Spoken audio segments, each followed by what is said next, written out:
show, the spoiler-free book review show that comes with dogs sometimes. Hey, love you. It's one of my mom's dogs. I'm staying over here while I look for a new house.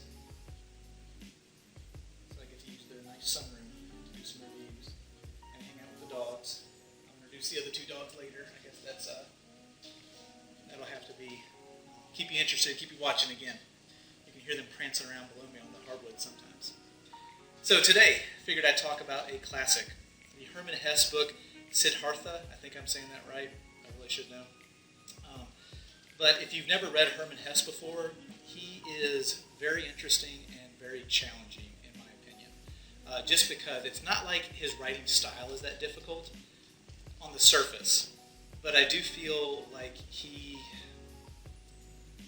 I don't know. It's weird. Hermann Hesse, to me, I feel like he was born 60 years too late or something. Like, his writing style is very old-fashioned in the way that it's dense.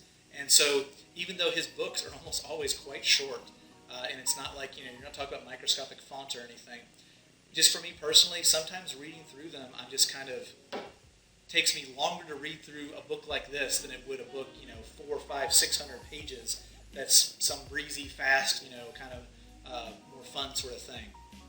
I know that's the way it is with classics sometimes, but I feel that way about him in particular. I've read a few of his books at this point, and I've had that same feeling every time, that I like the book, I like the themes, I like his turns of phrase quite often, but also it's just a chore to read sometimes. I don't know, just the pacing seems off.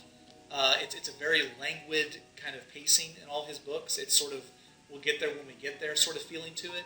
Not that every book has to be fast-paced, but it really just feels to me sometimes like it's almost we're treading water instead of moving the plot along, or at least the character arcs or something, as it goes. And then when stuff does happen, it seems to all be crammed in like a single chapter sometimes.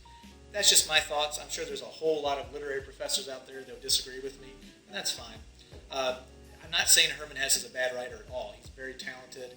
His books are enjoyable as long as you kind of know what you're getting into. You're getting into a very cerebral, quasi-symbolic kind of storytelling form that is really going to take its time and sometimes be deliberately opaque, deliberately kind of confusing, I feel like, on his part. This is his most famous book. It has a lot to do with Buddhism, if you weren't sure about because of the title. And so if you are interested in Buddhism, even just if it's kind of a casual interest, like a lot of Westerners are, you might want to check this out. It is short enough to where it's, even if you're not a real dedicated reader, you can still muddle your way through it. It's fine. The stories in here, the kind of fable sort of structure to many of them, they really fit in well with the tenets of Buddhism, obviously. And so if you enjoy that kind of stuff, you would like the book. People that are big-time classics readers, I assume you've already read him. If not, knock yourself out. You'll get through him pretty quick. Like I said, he's not my favorite, just his style, really, is all there is to it. I would never say there's anything wrong with it. It's just not for me personally. I'm crazy. I enjoy Herman Melville, and a lot of people think his style is treading water nonstop, and Herman Melville is so wordy, he ends up with a book that's that thick when he could have told the same story like that. And I get it, I understand. I like Melville for his poetry of his prose. With Hesse, it's more just kind of like trying to deconstruct whatever fable he's telling with his story to get to the themes and stuff there. So the themes for this, really get into sort of the purpose and meaning of life, and like how to find your own path. Sometimes literally, through the forest or across the river or things like that. As far as the characters, I really feel like all of his books, the characters are just a vessel to move the plot forward in a lot of ways, and they learn lessons that we, the reader, are supposed to learn. And it's a lot less, they are like fully fleshed out characters themselves. They really are a cipher for the reader. And I'm not saying that's a bad thing. That's the purpose of the book, I feel. But if you are more invested in books that have very well-defined characters, that have very, amazing character arcs and, great conversations and stuff like that, and complex relationships, Hermann Hesse probably isn't for you. If you want just a good classic story that's like a fable, you parse and figure out, there you go. Have fun. So at the end, I always like to tell you all about, that's not going to stay. I always like to tell you all about a few things. I know it's just a little paperback. That's right. Come on, Hermann Hesse. You should have added 50 more pages, then I could stand your book up. Hermann Hesse, if you're watching this YouTube video in 2021 or whatever, get back to me.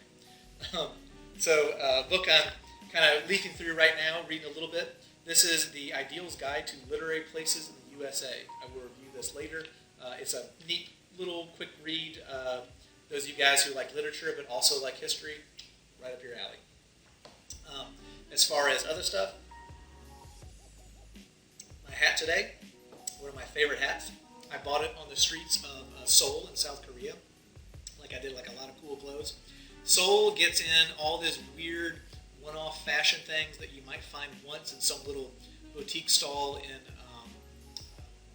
Myeongdong, I think, in Myeongdong or Itaewon or places like that, and then you'll never find it again because maybe it was custom made, maybe it's from like some weird part of China that barely gets out of China, who knows? But this little hat, it's just a nice, comfy hat. It's got peace on it, great. I'm a fan of peace.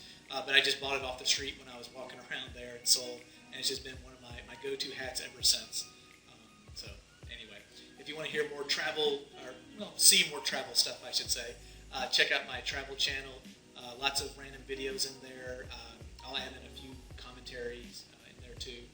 But then other than that, also got a movie channel, blah, blah, blah, typical YouTube stuff, pimping out this and that, yada, yada, smash, hit like, whatever. Hope you enjoyed this little book review, and maybe it inspired you to read Hermann Hesse. I don't want to talk the guy down. He is a classics author for a reason, very good stuff. But now you'll kind of know, I hope, if it's more sort of like your style of a book. And maybe it is, and now I've convinced you to read it. So great. The world always needs more readers. And I hope everyone is reading well and having a fun enough time this Christmas, New Year's, winter. And take care. I will see you again on the next book review. So long.